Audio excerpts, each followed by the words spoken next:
Уолт Диснейн бүтээл Аратны хаан Арслан киноны улс төрийн хувилбар. Монгол Симба буюу Оюун ухааны хаанчлал киноны тухай. Энд бол Арафики гэж энэ сарамгчны ажиллалт шүтэж энэ Муфаса бол өөрийн улс орныг зөв мөргөн бодлогоор удирдан залуурснаар эдний энэ улс орн бол өвтө нартай элбэг хангалуун сайхан аж төрж байдаг. Гэтэл Муфасагийн дүү сорив тахтаа хатаархаж хаан бол хатга хүсэлдээ автаж ахыгаа хорлоо өнөөгд ингээд Симбаг замаасан зайлуулж өөрөө хаан босноор тухайн улс орн бол үгээр л хоосрол өсгөлэн гашлан нэрвдэж өгүүрч хувхаарч ийм байдалтай болдог. Энэ үед энэ Арафики энэ кино эхлэхдээ бол Симбаг ажиллаж байгаагаар кино эхэлдэг. Ингээд энэ өгүүрлийн үед бол Арафики бол өөрийн ажиллаараа дамжуулж Симбаг амьд дугааг мэдээд ингээ хаавгаа газрыг нолоод ингээд тэр үед Симба энэ Тимон Пумбатай ингэж дөөрөлдөж өөрийгөө хэн болохыг огтоос умарсан байдалтайгаар явж байхад нь бол сэр сэхэр хүл явцыг эхлүүлж тийм ээ Пусатай оюунснаагаар улмаар нэвтрэлцээд ингээд би улс орондоо эргэж очих ёстой гэдэг байдлаар эргээд улс орондоо очиж сорвтыг зайлуулснаар тухайн улс орн эргээд цэцэглэж өвтө нартай элбэг хангалуун болж байгаагаар энэ киноны үйл явдал өрнөдөг. Тэгвэл энэ улс төрийн үйл явдал дээр бидний өгтөн буй ирээдүйг эртний соёлт гүрэн урдаас мэдж байжээ. Тэд ирээдүйд ирэх аюулаас сэрэмжлэн алсын ирээдүйг аврах хэтийн төлөвлөлт боловсруулсан байна. Өнөөдрийн энэ хөгжил дэвшил шинжлэх ухааны энэ байж байгаа бол ирээдүгөө яагаад ч гэрлэгээтэйгээр харах найдваргүй болсон энэ үед бол энэ Нострадамсын зөгнөл дээрс гэрлэгээтэй ирээдүг баримжуулж улмаар тэнд хүрэх арга зам тэнд хурж болох боломж нөхцөл юу байх вэ гэдэг дээр тэр өөрсдийн тооцооллыг танилцуулж байгаа энэ гадны эрдэмтдийн дэлхийн нэртэй судлаач эрдэмтдийн бүтээсэн энэ Америкийн киноноос бол энэ Нострадамсын Арафикийн гарах хэсэгт бол энэ тооцоолол болоод Нострадамсын зөгнөл орж байгаа. Муфаса гарах хэсэгт бол Батулга гишүүний яриа орж байгаа. Сайхан хөдөөхээр дуугадуулаад мөрөө оролдуулаад бөхөө барилдуулаад тэгээд байгаан сайхан хөгжүүлч юм уу тийм ээ. Энэ хүний цаад санаа зорилго нь болохоор зэрэг тийм энэ улс орн маань бол ийм тайлбарлахаар болдоггүй юм онцгтой арт юм яа тийм ээ. Энийг бол бид нар хамтдаа тайлбарлаж энэ улсаараа бахархъя гэдэг. Ингээд энэ бахархал дархлаа гэдэг хоёр юм дээрээс энэ улс орныг арт түмнийг нэгтгэснээр эргээд хүчрхэг болж ингээд дэлхийд жаргалтайгаар хаанчлах ийм итгэл үнэмшил байсан дээрээс энэ хүн Нострадамсын зөгнөлийг яриад мөн тэр тэнгэрээ төм төмөр морин зэрэгээ урлаад ингээд мадрын төсөл гихмэрлээ энэ үйл ажиллагааг ингээд итгэл явуулж байгаа энэ хүний тэр халуун сэтгэл хичээл зүтгэл бол бидний хязээ сайн юмд хүрэх юмаа гэдэг миний хувийн итгэл үнэмшил маань энэ киног хийхэд төлөвлөж болсон юм. Шингэсэн төмөр морин зэрэгүүд тэнгэрээс газарт бууж тэдний догшин хаан ахин төрснөөр Монгол улс дахин хүчрхэгж мандаж дэлхийн ертөнцийг жаргалтайгаар хаанчлах болно.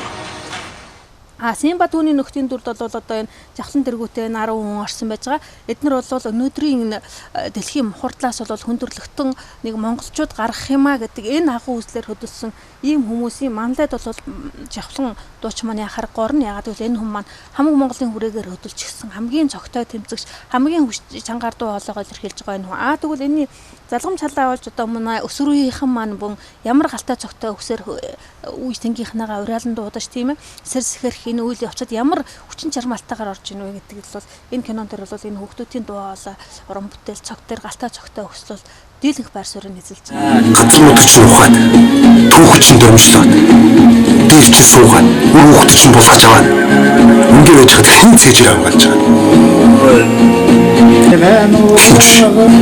Тэгэхээр хүн бол аимхаа болох хэрэгтэй. Арт түмэн гэхээр юу хүсэж байна? Арт түмнийг хамгаалсан тэр ирчүүд нь хаана? Арт түмнийг хамгаалсан тэр ирчүүд нь хаана? Бүх хүмүүс бүх ирчүүд нь ингэж чагсаад заяа.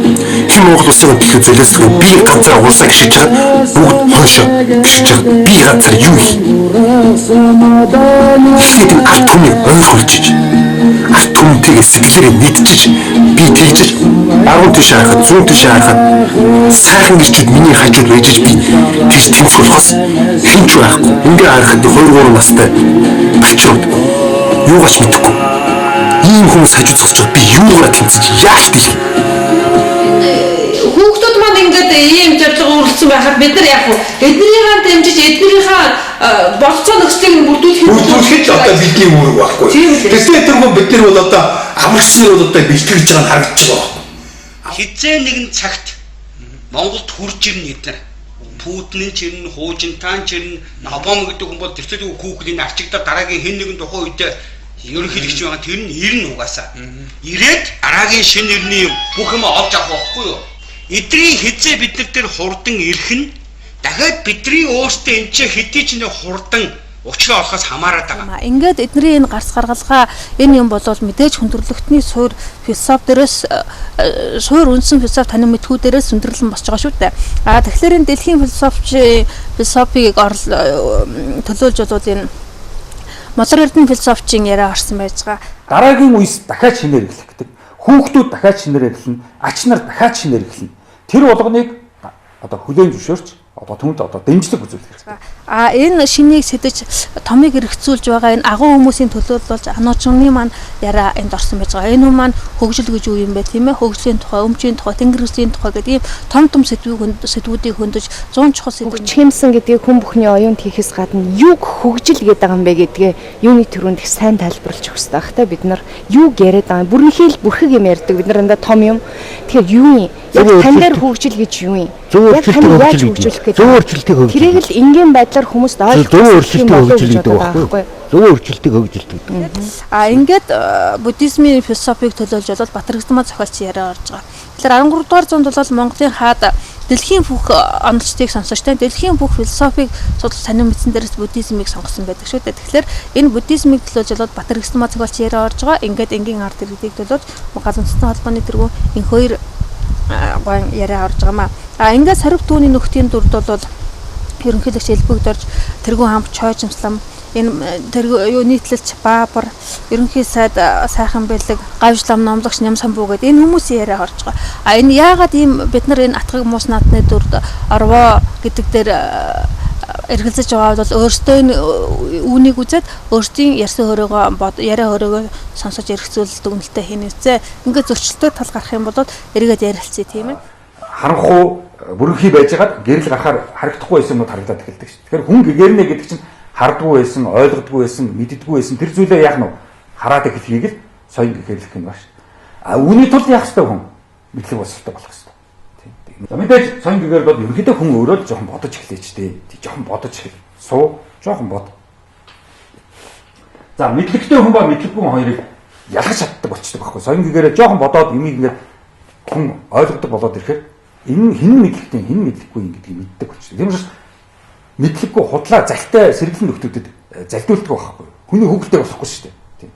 Худлаа юмд итгээд одоо тархиараа газар шахахгүй шүү дээ. Бурхан бол бүгдийг чаддаг, бүгдийг мэддэг. Хамгийн мэрэгэн ухаантай. Дагч бурхан ганцхан асуудлаа шийдэж чадаагүй. Тэр мөнгөний асуудлаа шийдэж чадаагүй. Тэ. Тийм л оо. Тийм би нэгдүгээр яг л тэгсэн. Өрдөөсөл гол дүгнэлт. Тийм.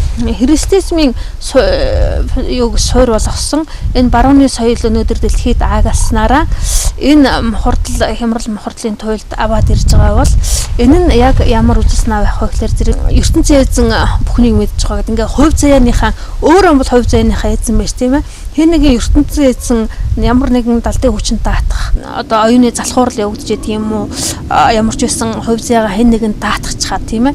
Ингээд хэн нэгнээс аврал горилж ингэж байдаг энэ үзэл санаа маань яадаг вэ гэхээр зэрэг төр засагт бүхнийгээ мэдүүлээ те. Ингээд өөрөө болов хэрэглэгчтэй хаан гэдэг байдлаар би бол боол гэдэг үзэл санаа болж төлөвшөөд улмаар хэрэглэгчээ өрсөлдөн булаалтаж улам олон хэрэглэгчтэй болохын төлөө бол улам хичээнгүйлээ ажилласнаар бол би бол хамгийн олон үйлчлүүлэгчтэй хамгийн сайн боол болж чадна гэдэг итгэл үнэмшил. Энэ итгэл үнэмшил маань өнөөдөр энэ их хэрэглээг бүтээж энэ хэрэглэнээс болоод хүндрэлтдэг. Ирээдүйн үр ачнараа л бид нар болж байгаа. Бид нар бол яг бидний нас бол тэгэхээр нэг одоо бид нар чинь их олон наслахгүй шүү. Одоо энд байгаа бүх хүмүүс бол одоо 50 жилийн дараа гэж байхгүй шүү дээ. Тэр дараах нөхдүүд л болорч байгаа юм л да. Ирээдүйгөө бид нар сүйтгэж байна л гэсэн. Амьдралгүй болгож байгаа байхгүй. Уг нь хүндрэлтэн ер нь хүн бол ирээдүйн төлөө зүүн чанар мөн чанар шүү дээ. Үр удмаа үлдээх юм бол байгалийн хамгийн том. Тэгэхээр бид нар ирээдүйг устгах юм л да. Тэр нэг хүний яриа хэрвээ хүчнтэй байдаг байсан бол бүхнийг өөрчилж чаддаг байсан бол өнөөдөр бид нар өдийг хүртэл дандаа сайн сайхныг ярьж муу муухайг зайлуулахын төлөө л явлаа шүү дээ. Гэтэл яагаад өнөөдөр хүртэл энэ маань бүтэлтэй үйл явдал төрч чадаагүй вэ гэвэл дандаа нэг нэгээрээ салангад байгаа учраас те алангой охин 5 сумын үлгэр байгаа шүү дээ. Нэг нэгээрээ бол амар хойгор нэгдэж нягтар бол хэндэж тэлтэшгүй юм аа гэд. Ингээд энэ бүх яриануудыг нэгтгэж зангидаад нэгэн цул болгож ингэж муу мухай бүхнийг ялан дийлэхийн тухайд энэ гал үндэсний дуудлага цувралаа хийсэн. Энэ дунд тэр мөнгөн гэдэг ойлголт байдаггүй. Энэ ч юм уу зүгээр л тэр хүмүүсийн мөнгийг хэдийн хэмжээний зээл аваад боолын хөдөлгөөрөөр альцыг эхэлж байгаа гэдэг л ойлголт үүдээ. Та нар ингээд бүх тэр түүхийг үзээрэй. Энэ боолон сэтгэхгүй. Эн чи өөрөө тэр хүний асар тэр хязгааргүй тэр сэтгэхүйг бол хизээч хангаж чаддгүй юм байна л да. Энэ жижиг амбиц хэнэгний хоолыг булааж идэхийн төлөө бүхнийг хийж байгаа тийм ээ. Эцэст нь ингээд хамгийн олон үйлчлүүлэгчтэй компани корпорац болсноор бахархдаг. Олон сая үйлчлүүлэгчтэй компани корпорацад ажилд орсноор бахархдаг тийм. Энэ хөгжил маань өөрөө энэ үйлчлүүлэгч та хаан би боол тийм би хамгийн хичээнгүй сайн боол болж чадна гэдэг энэ итгэл үнэмшил дээрээс энэ ухаалаг хэрэглээ. Энэ ухаалаг гар утас өнөөгийн энэ бүх хөгжил дэвшил гарч ирсэн боловч энэ бүхний хор хохирлон дийлдэшгүй аимшигтай байдалд үрчээд өнөөдөр бид нар эндээс энэ бүх хор өнөөдөөс залхсан дээрээс энэ дээрээс мөн ирээдүйн хойч хайрлсан дээрээс мөн өөрсдийн аврахын үүднээс энэ биднийг хамгийн аварна гэдэг энэ үзэл санаа гарч ирж энэ үзэл санаа өнөөдөр өдрөөс өдөрт хүчээр авч энэ үзэл санаагаа бид нар хүчрхжүүлж энэ хүмүүсийн өргөж босгож талаас нь дэмжиж дэлгэрүүлж бид өнөөдөр харуулах юм а тийм. Тэгэхээр энэ 10 цагаан буюу юу байдаг вэ гэвэл агуу үзэл байдаг, гүн үзэл байдаг. Энэ агуу үзэл нь юу байдаг вэ гэхээр зэрэг та бүх юу гэж бодох вэ гэхээр бурхан болно гэж бодсон. Энэ 3 сая монголчууд 3 саяулаа тэр чигээрээ бид дэлхийг аварна гэсэн энэ том зорилго тавиад урших хэрэгтэй. Тэгвэл бид нар энэ аврагчдыг тэтгэж байж дэмжиж дэлгэрүүлж энэ аварна гэдэг үзэл санаагаа улам хүчрхжүүлж дэмжиж дэлгэрүүлж байж бид нар дараагийн хөгжил дэвшил төрнө. Бид нар буруу явчихжээ гэдгийг бас ойлгоно гэдэг бол энэнийг засах хамгийн одоо ихний гол чухал алхам шүү дээ. Зэдкэс дээр доочлогдож байгаа мэдэх нь боолчлосоор хамгийн ихний алхам тийм яг үйлчлүүлэгч та хаан би боол гэдэг үзэл санаа маань би хамгийн аварна гэдэг үзэл санаагаар солигдож тийм ээ. Улмаар энэ би олон үйлчлүүлэгчтэй боол ийм хичээнгүй сайн боол болж чадна гэдэг итгэл үнэмшил маань би хамгийн аврагч болж чадна гэдэг итгэл үнэмшлээр солигдсноор хэрвээ бидэнд одоогийнхоос өөр хөгжилд суралцах туршлага байгаад түүнд суралцах түүхэн хувь тохиолдол юм бол шин нэрэнд шилжилт маш эрчимтэй хурдан явагдах ёстой. Тийм ээ. Тэр он цагт тав тодорхой заагдсан.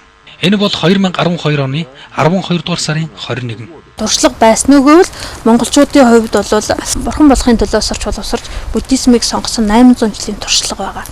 Тэгвэл энэ улмаар бодмөрийн зэрэг ингээд гэгэрлийн олон сайхан номнуудыг өнөөдөр олонний хүртэл болгоод энэ орчин цагийн хэл дээр нь орчуулад ингээд гаргацсан сургуучгууд бол бид нарт хангалттай байна. Мөн дэлхийд дахиндаж гисэн маш хангалттай түгэнд дэлгэрсэн байж байгаа. Хувьсгал гэж юу нэрлэдэг вэ гэхээр энэ байгаа нөхцөл байдлаа үнэлж үзээд энэ амьдралыг үздэг үзэл бодлоо итгэл үнэмшлээ солих асуудал яригдаад байгаа хгүй хувьсгал гэдэгт чинь. Өөрөөр хэлбэл бид нар шинээр дахиад галаа шинэ амьдрах асуудал яригдж чинь гэсэн үг. Тэр нөгөө ахуй амьдралын гал биш сэтгэлийн гал утгаараа байхгүй. Үнэмшлийн алдаа, үнэмшлийн дөрөвдөл бид нар орцсон баг. Техник технологийн ийм гайхалтай эд чидийг бүтээсэн энэ бүтээгчид маань хэрвээ энэ бурхан болох харга зам энэ зам мөрч суралцвал тэр эд чидээр наадах өөрөө нисэх хэн нэгнийг нисгэхийн төлөө үйл тамаа үзэж онгоц бүтээгээд тэрнийг бүтээхийн төлөө газар нутгаа сэгэлж ингэж өгөр юу мөхөл түргээд ингэж байдаг энэ оюун ухаан маань би бурхан бол чадна би хамгийн аварна гэдэг үзэл санаагаар жигүүрлээд улмаар би бурхан болно гэдэг итгэл үнэмшлэр өөрийгөө хөвчилж тийм ээ ингэснээр бол өөрөө нисэх мэдээллийн энэ техник технологи дамжуулж бас оюун санаагаар нэвтэрч харилцах энэ дэвшилт хүрч болох ийм тооцоол байж болох юм а гэдэг юмыг л энэ гадныхан болоод энэ судлаач эрдэмтэд хийгээд ах шиг байна. Яг үннийг хэлэхэд би 12 сарын 21-ний өглөө ямар нэгэн гайхалтай өөрчлөлт болно гэж бодохгүй байна. Бид зүгээр л ийм цаг үед тулгарна. Тэр нь өнгөрснөө эргэн хараад тийм ээ бид энэ замаар өн удаан жил явжээ. Тэгэхээр одоо хуучин эрен ард хоцров гэд хүн төрлөختөн илүү гайхалтай эд шидийн шин ирээдүйг байгуулж эхэлнэ. Да, мы прошли долгий путь, но теперь старая эпоха осталась позади, человечество преобразилось, и мы начнем строить лучшее будущее.